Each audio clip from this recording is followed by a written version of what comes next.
Hello, hello, hello! Civilization is a fragile thing. What takes centuries to build can be destroyed within a mere few generations. But this video is not about decay, but instead about growth. How are civilizations built? How can people go from a mindset of pre-civilizational tribalism to a mindset geared towards lasting prosperity and development? It is no easy task, but is, in my opinion, totally worthwhile. Watch this video then to learn what a civilizational mindset is, what a tribal mindset is, and how we go from one to the other.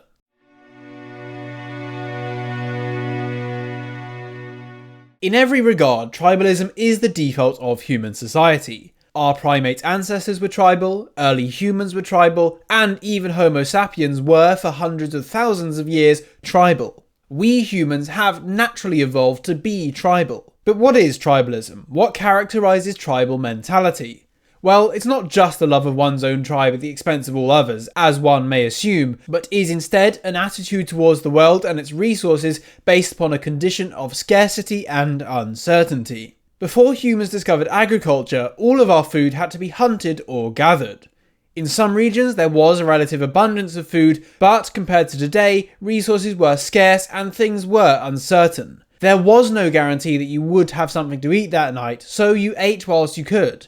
Then, even if you did manage to accrue substantial resources, what is to stop a larger tribe from raiding your tribe, killing your men, and taking your women and children? In these times, it was best to consume as much as you could whilst you could. There was no guarantee of the future, so investing in it would be wrought with risks unlikely to pay off. Also, the resources of the world were spread rather thin. Once you depleted them in one area, you would have to move to the next, constantly in search of new resources. As such, the tribal mindset can best be described with two concepts: nomadism and high time preferences, which means you want things as soon as possible. The flip side of this is the civilisational mindset. In this case, come the agricultural revolution, humans found that if they sowed certain seeds, these seeds would grow and would, after many months, produce food in abundance. Unlike hunting, gathering, or indeed herding, wherein resources in any given location quickly deplete and you must travel to new areas to find new food, agriculture must take place in a fixed location, which means you have to abandon your nomadic ways and settle down. Also, unlike hunting and gathering wherein food is found largely by chance, agricultural output is far more predictable and reliable. More importantly though, there is a clearly understandable effect of investing resources today for a greater amount of resources in the future. This may take the form of hiring and feeding more workers, building fences to keep out animals, building a garrison to fend off raiders, building irrigation systems to improve your yields, or investing in new tools. And thanks to this, when food is in abundance, you can now focus on the finer things in life, such as wine, exotic fabrics, or music. This is civilization, made possible by the civilizational mindset. Thus, the civilizational mindset can be described by the concepts of a settled lifestyle and low time preferences, which means you invest things today for more things tomorrow.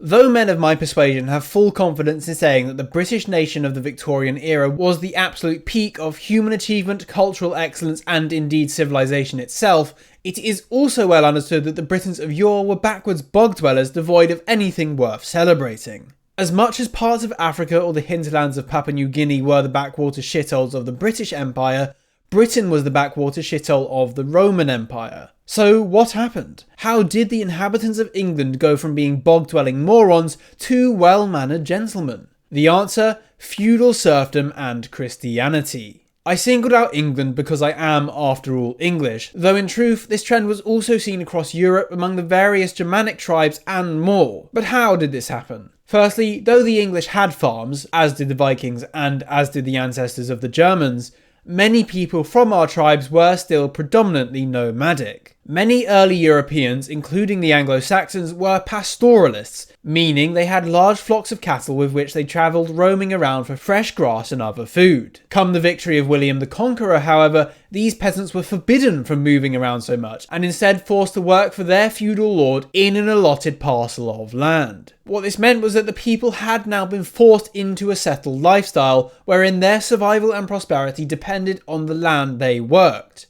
Thus, it became in their self-interest to invest in and improve their land, which over time cultivated in them the mindset of settlement and investment which we would describe as civilisational. Once this mindset had become the cultural default, the culture itself became well suited to the freedom gained after the abolition of serfdom, but forcing them to settle down and invest in their land was a key step in the civilising process. The second factor, as I mentioned, was religion. Though I am here singling out Christianity and paganism because my nation was, after all, pagan first and then Christian, this does also apply to some, but not all, other religions. In this case, what we saw with the Vikings was that their paganism, Old Norse paganism, was a religion that encouraged strength, pillage, and plunder. Though the Vikings were clearly glorious, powerful, and showed great intelligence, they were anything but civilised. I'm not a theologian nor a historian per se, but what I can observe is that it was only after the Christian missionaries managed to convert the Vikings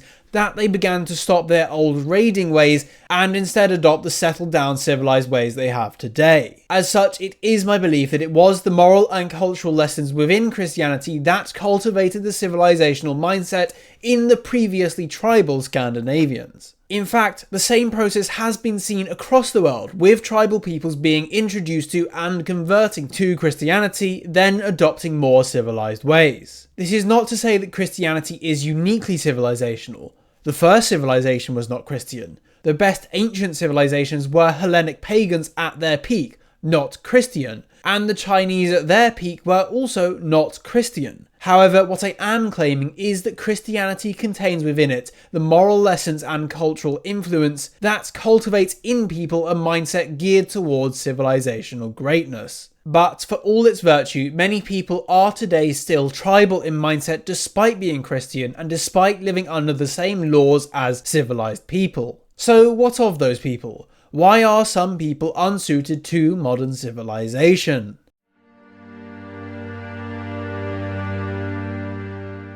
This chapter is where many liberals and leftists would refuse to listen to the substance of my points and simply call me a racist.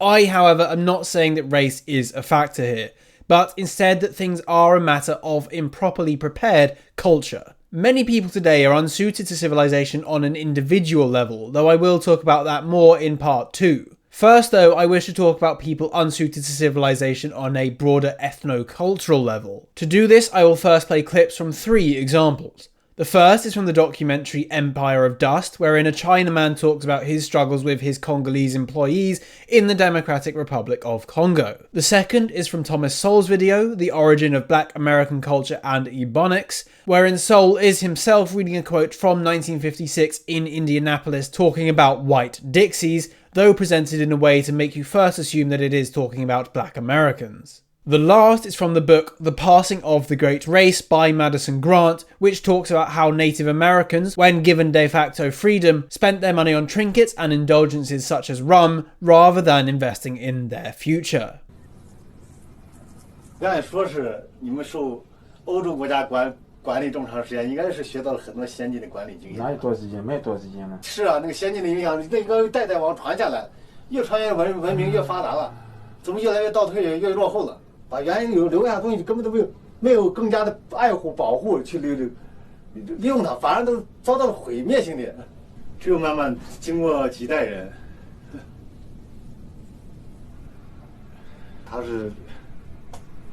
就是中国说的那句话，今人有酒今人醉，明人没酒喝凉水，就是就这样子。他们有钱没钱啊，该消费照消费，那潇洒得很。一发工资那几天特别潇洒，男的也是，你得有钱那几天狂得很着了，过上几天就蔫了，他回来了，再没几天就开始跟你借钱了。其实他们喝酒，让他们说喝酒，他喝不了多少，他就喜欢那个，喝酒吧里喝一喝。屁股扭一扭啊，那这扭屁股这真是一绝啊！这确实是一绝啊，身材好看。These people are creating a terrible problem in our cities. They can't or won't hold a job, they flout the law constantly and neglect their children, they drink too much, and their moral standards would shame an alley cat. For some reason or other, they absolutely refuse to accommodate themselves to any kind of decent, civilized life. This was said in 1956 in Indianapolis, not about blacks or other minorities, but about poor whites from the South. Nor was Indianapolis unique in this respect. A 1951 survey in Detroit found that white Southerners living there were considered undesirable by 21% of those surveyed, compared to 13% who ranked blacks the same way. In the late 1940s, a Chicago employer said frankly, "I told the guard at the plant gate to tell the hillbillies that there were no openings." When poor whites from the South moved into northern cities to work in war plants during the Second World War, occasionally a white Southerner would find that a flat or a furnished room had just been rented when the landlord heard his Southern accent. The Indians, by which he means Native Americans, around the fur post in northern Canada were formerly the virtual bond slaves of the Hudson Bay Company. Each Indian and his squaw and papoose being adequately supplied with simple food and equipment. He was protected as well against the white man's rum as the red man's scalping parties, and in return gave the company all his peltries, the whole product of his year's work. From an Indian's point of view, this was nearly an ideal condition, but was to all intents serfdom or slavery. When, through the opening up of the country, the continuance of such an archaic system became an impossibility, the Indian sold his furs to the highest bidder, received a large price in cash, and then wasted the proceeds in trinkets instead of blankets, and in rum instead of flour, with the result that he is now gloriously free but is on the high road to becoming a diseased outcast. In this case of the Hudson Bay Indian, the advantages of the upward step from serfdom to freedom are not altogether clear.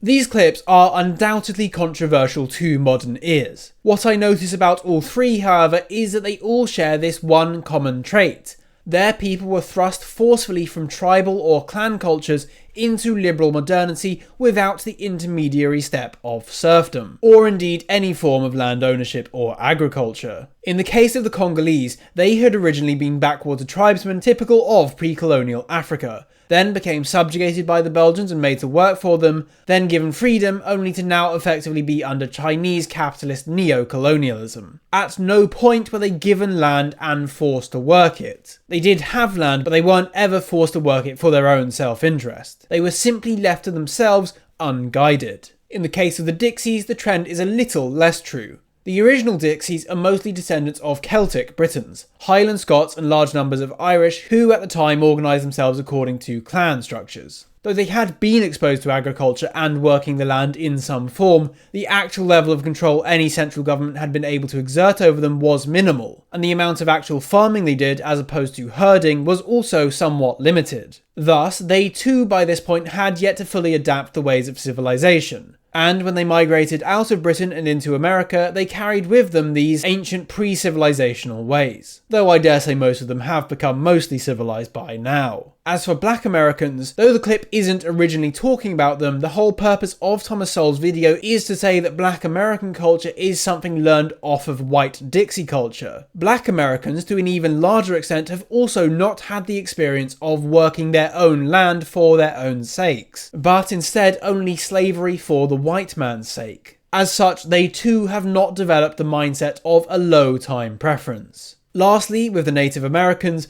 these people had for centuries lived as tribal nomads. They hunted animals for food and to trade their furs. They were not a nation of farmers. So when they were given de facto freedom by the British, they too were thrust into modernity without the habits of settled status and investment that would have been brought about by serfdom or land ownership. Also, I must disagree with Madison Grant a little bit here, or rather I must clarify something. Madison Grant's book was written in the context of slavery, and in that context he says the Native Americans were the virtual bond slaves of the Hudson Bay Company. However, in the context of what I'm talking about, I think it's important to make the distinction between land-based serfdom and the sort of contract-based serfdom he talks about in his book. A nomadic hunter tribe is not akin to a settled farming nation, so the same conclusions can't necessarily be drawn. Regardless, the point of all of this is that cultures that have never been in an environment where they have to stay settled in one area and invest in that area's growth are not cultures well suited to modern freedom or civilization. Ultimately, this is fine. I'm not saying everyone necessarily should be forced into modernity or civilization, but it must be said that they do not fit well, and if we were to try to make them fit, we would have to encourage them to settle and encourage them to have lower time preferences. Anyway, thank you for watching part 1 of Cultivating a Civilisational Mindset. Part 2, which comes out on Sunday the 12th of January, will cover those individuals unsuited to civilization, the way in which post-war boomer liberalism has created a culture that destroys civilization, and how we might use paternalistic state authority to once again encourage people to think in civilisational terms. If you have found this video interesting and would like to watch part 2, then I encourage you to subscribe to my channel and put the notification bell on. For those watching this after the 12th, the link to part 2 is included in the description below and the card at the end of the video. Otherwise, I do have a Buy Me a Coffee page, and if you donate any amount there, then I will happily send you part 2 without the wait. Thanks for your time, and God save the King.